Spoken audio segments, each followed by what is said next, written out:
2DGৰ যিখিনি কামৰ সম্পূৰ্ণ ক্ৰেডিটটো মই দিব বিচাৰিম মোৰ head of the department doctor Sudhir চান্না ছাৰক আৰু মোৰ সিনিয়ৰ ডক্টৰ অনত নাৰায়ণ ভট্টক তেওঁলোকৰ তত্ত্বাৱধানত গোটেই কামখিনি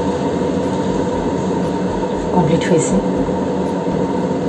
আমি এজ এ টিম আমি কাম কৰি আছোঁ ইয়াতে কোভিড-19 যেতিয়া শুৰু হয়েছে তেতিয়াৰ পৰাই আমি কোভিড-19 কাম কৰি আছোঁ একটা টিম হিসাবে আমি কাম কৰি আছোঁ কোভিড-19 এগেইনষ্টে defence research and development organisation চমুকৈ DRDO আৰু এই DRDOৰ অধীনত থকা শক্তিশালী গৱেষণা ইউনিট হৈছে institute of nuclear medicine and allied sciences চমুকৈ INMS নামৰ সংস্থাৰ এডল বিজ্ঞানীয়ে কৰোনা মহামাৰীৰ সময়ত দেশৰ বাবে কঢ়িয়াই নিছে আশাৰ বতৰা বিজ্ঞানীৰ এই দলটোৱে ইতিমধ্যে প্ৰস্তুত কৰিছে কৰোনাৰ দৰৱ 2DG দেশজুৰি সম্প্ৰতি চৰ্চাৰ বিষয় হৈ পৰিছে 2DG নামৰ কৰোনাৰ দৰৱ আৰু এই দৰৱৰ সৈতে আমাৰ ৰাজ্য অসমৰো আছে পোনপটীয়া সম্পৰ্ক কিয়নো যিটো বৈজ্ঞানিক দলে 2DG নামৰ ঔষধ প্ৰস্তুত কৰিছিল সেই দলটোৰ এগৰাকী বিজ্ঞানী হৈছে অসম সন্তান জুবলি পুৰকায়স্থ এই পেণ্ডেমিকৰ সময়ত মই মোৰ অসমবাসীক মই এটাই কথা কম যে মাস্ক পিন্ধিব লাগিলে ডাবল মাস্ক পিন্ধিব সোশ্যাল ডিস্টেন্সিংটো মেইনটেইন কৰিব আৰু নিজৰ সাফ সফাইখিনি মেইনটেইন ৰাখিব হাত ধুব ৰেগুলাৰলি চকুত মুখত হাত নোধোৱাকৈ কেতিয়াও নলগাব এইখিনি যদি আমি মেইনটেইন কৰি থাকিব পাৰোঁ নিজকে ভাল ৰাখিব পাৰোঁ কৰোনাৰ পৰা নিজকে বচাই ৰখাটোৱে বেষ্ট পদ্ধতি হয় বিজ্ঞানী ডক্টৰ জুবলি পুৰকায়স্থ মূলতঃ কৰিমগঞ্জৰ বাসিন্দা অতি দৰিদ্ৰ পৰিয়ালৰ সন্তান জুবলি পুৰকায়স্থই জীৱনৰ বহু ঘাত প্ৰতিঘাত নেওচি নিজকে এগৰাকী সফল বিজ্ঞানী হিচাপে প্ৰতিষ্ঠিত হ'বলৈ সক্ষম হৈছে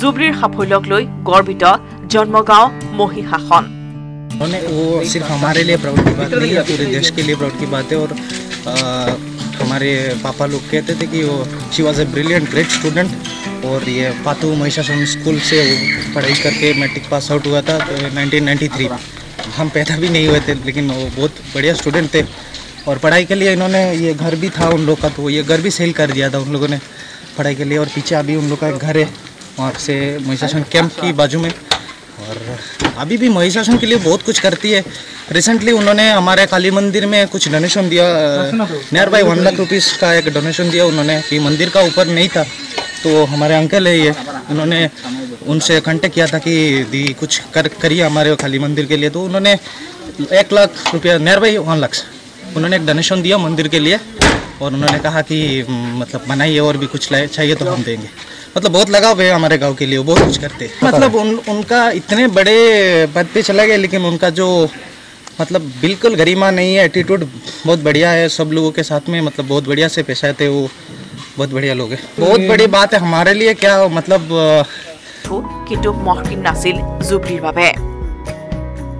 जुबली दी के बारे में यही बोलेंगे कि हम आपके लिए नहीं पूरे देश के लिए वो एक बहुत एक हमारे लिए ऐसा अचीवमेंट उन्होंने करके दिखाया सारे सबको प्राउड फील कराया उन्होंने उनका घर ये पड़ोस में ही है उनका घर तो हम बचपन से उनको जानते हैं इधर का जो LP स्कूल है उसमें उन्होंने पढ़ाई स्टार्ट किया उनका इसके बाद आफ्टर दैट उन्होंने पातू हाई स्कूल में अपना मैट्रिकुलेशन कंप्लीट किया उसके बाद करीमगंज कॉलेज में वो इसी रूट से जाते थे तब ट्रेन सर्विस इधर अवेलेबल था तो ट्रेन से जाते थे बहुत पढ़ाई में बहुत कम्युनिकेशन इतना ज़्यादा अच्छा नहीं था ट्रेन सुबह शाम को जाती थी तो बहुत ही तकलीफ के साथ पढ़ाई किया उन्होंने लेकिन आखिर में उन्होंने एक ऐसा सक्सेस किया जो सबके लिए आज एक सराहने लायक है अभी पड़ोस में उनके थोड़ी देर सामने ही उनका मामा का घर है, मामा अभी तक है, तो उनको देखने के लिए वो कभी कभार आते हैं, कभी कभार मतलब साल में 2-3 बार आते हैं। इसके बाद आने के बाद वो सारे लोगों से मिलते हैं, इधर का जो भी एरिया का लोग है और एरिया कैसे डेवलप हो ना हो, एरिया के लिए अच्छा सोच हमेशा ही रखते हैं। किसी यंग जनरेशन को कैसे डेवलप किया जाए इसके बारे में हमेशा बात करते रहते हैं। और इसके अलावा भी वो टेलीफोनिक कन्वर्सेशन हमेशा लोगों के साथ बना रहता है इधर का। इस गांव के लिए उनका बहुत लगाव है। पितृक हेरुवाई बर्तमाने मातृ बिनय कुमारी पुरकास्टर सहित दिल्लीत बसबास करे जुबली पुरकास्ट হয়। 2DJ प्रस्तुतकारी বিজ্ঞানী দলটোৰ এজন সদস্য জুবলিৰ বাবে গৰ্বিত কৰিমগঞ্জবাসী, গৰ্বিত সমগ্ৰ ৰাজ্যবাসী।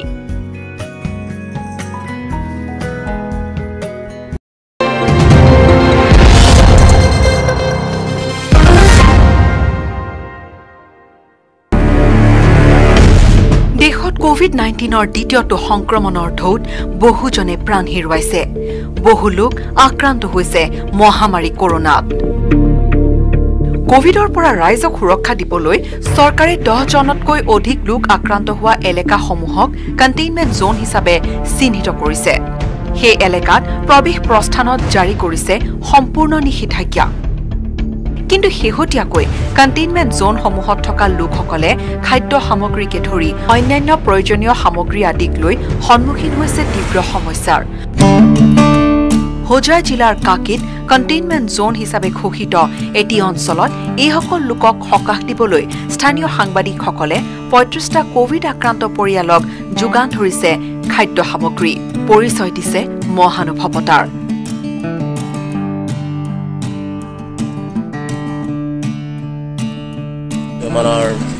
আমাৰ সাংবাদিক সন্থাৰ কোনোবা এজন সাংবাদিক তেখেতে একদম কাকি ২ নং গাঁৱৰ যিটো কণ্টেইনমেণ্ট জোন হৈ আছে ইয়াত থকা দৰিদ্ৰ পৰিয়ালসকলৰ মাজত খাদ্য সামগ্ৰী বিতৰণ কৰিবৰ কাৰণে আমাক খাদ্য সামগ্ৰী ইতিমধ্যে আমাক হস্তান্তৰ কৰিছে। গতিকে আমি সুখীও হৈছোঁ আৰু এই কাৰ্যৰ দ্বাৰা আমাৰ গাঁৱৰ দৰিদ্ৰ সীমাৰেখাত বসবাস কৰা বহুতো পৰিয়াল হয়তো উপকৃত হ'ব।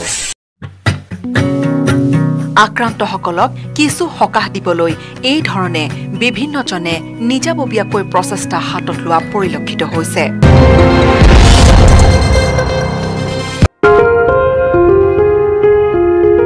বাক্সাত 2খন ব্যক্তিগত খণ্ডৰ বিদ্যালয়ৰ মহানুভৱতা। কোভিড কালত চিকিৎসালয়ত প্ৰদান কৰিলে এম্বুলেন্স। এম্বুলেন্স প্ৰদান কৰি ৰোগীক আগবঢ়ালে সহায়ৰ হাত। তামুলপুৰৰ সেন্ট জেভিয়াৰ স্কুল আৰু তুলসীবাৰী ডে ইংলিছ মিডিয়াম স্কুলে তামুলপুৰ খণ্ড প্ৰাথমিক চিকিৎসালয়ক কোভিড আক্ৰান্ত ৰোগীৰ সহায়ক হোৱাকৈ এখন এম্বুলেন্স প্ৰদান কৰে। এই এম্বুলেন্সখন তামুলপুৰ খণ্ড প্ৰাথমিক চিকিৎসালয়ৰ চিকিৎসা বিষয়া ডক্টৰ গৌতম মেধিয়ে চমজি লয়।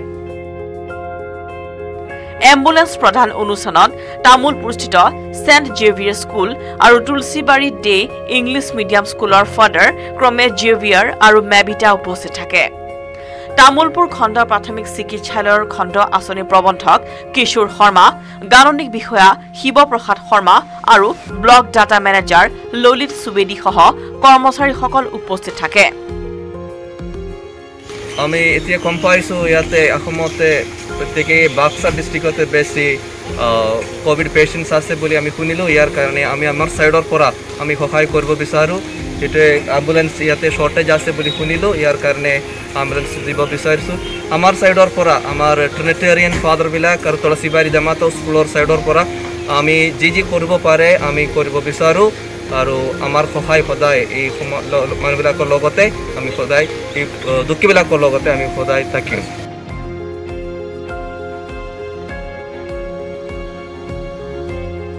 ডক্টৰ গৌতম মেধিয়ে কয় যে এম্বুলেন্সখন কোভিডৰ সংকট কালত ৰোগীসকল যথেষ্ট উপকৃত হ'ব।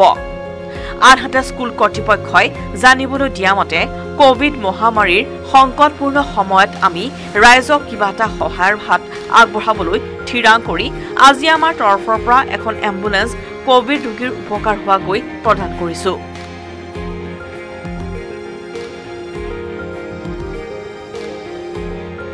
ইয়াৰ দ্বাৰা ৰোগীসকল যে বহু পৰিমাণে লাভান্বিত হ'ব তাৰ সন্দেহ নাই।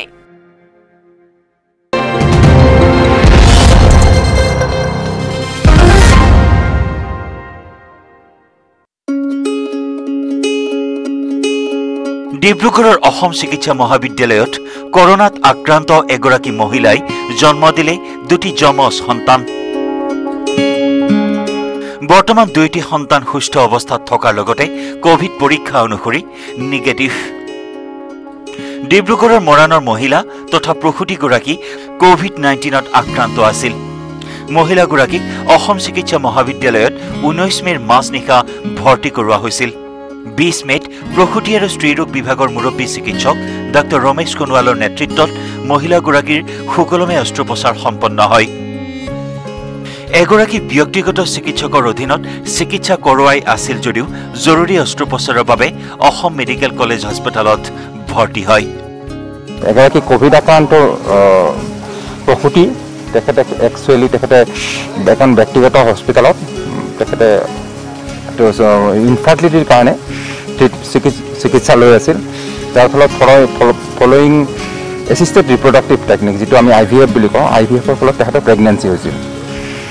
আৰু in around 35 weeks of pregnancy তেখেতৰ এটা মেডিকেল ইমাৰ্জেঞ্চি হ'ল আৰু সেই সময়তে তেখেতৰ কোভিড ষ্টেটাছটো পজিটিভ ওলাল, যাৰ ফলত মাজনিশা যোৱা মঙলবাৰে মাজনিশা আহি আমাৰ হস্পিটেলত তেখেতে ভৰ্তি হয়। আৰু তাৰ আমাৰ হস্পিটেলতে যিহেতু বিকজ খুব এটা প্ৰিচিয়াছ প্ৰেগনেঞ্চি আৰু moreover after 14 years of marriage she conceive আৰু moreover it was a pre term delivery before term she had a emergency আৰু moreover it was a twin pregnancy. গতিকে it was a high risk pregnancy আৰু এই প্ৰেগনেঞ্চিটো আমি admission কৰিয়ে immediately আমি decision ল'লোঁ যে তেখেতক ইমাৰ্জেঞ্চি চিজাৰিয়ান ছেকশ্যনৰ প্ৰয়োজন হ'ব। আমাৰ টীম ৰেডি আছে, আমাৰ চিকিৎসকসকল আছে, আমাৰ গাইনী ডিপাৰ্টমেণ্টৰ চিকিৎসক, লগতে এনাস্থেচিয়াৰ চিকিৎসক, লগতে পেডিয়াট্ৰিক্সৰ গোটেই টীমটো মিলি চিজাৰিয়ান ছেকশ্যন কৰা হ'ল। ফলোয়িং চিজাৰিয়ান ছেকশ্যন এটা ল'ৰা আৰু এজনী ছোৱালী, দুটা বেবীৰ বোধ জন্ম হ'ল আৰু both all the mothers even দুইগৰাকী বেবী বৰ্তমান সুস্থ অৱস্থাত আছে আৰু বৰ্তমান তেখেত ঠিকে আছে, বৰ্তমান আমাৰ হস্পিটেলতে আছে আৰু গোটেইখিনি আমি খুব সুন্দৰভাৱে পেচেণ্টগৰাকীক মেনেজ কৰা হ'ল আৰু কোনো অসুবিধা হোৱা নাই। এই ডিফিকাল্ট কোভিড টাইমতো পেচেণ্টগৰাকীৰ মেনেজমেণ্টটো খুব ভাল কৰি হৈছে হয়।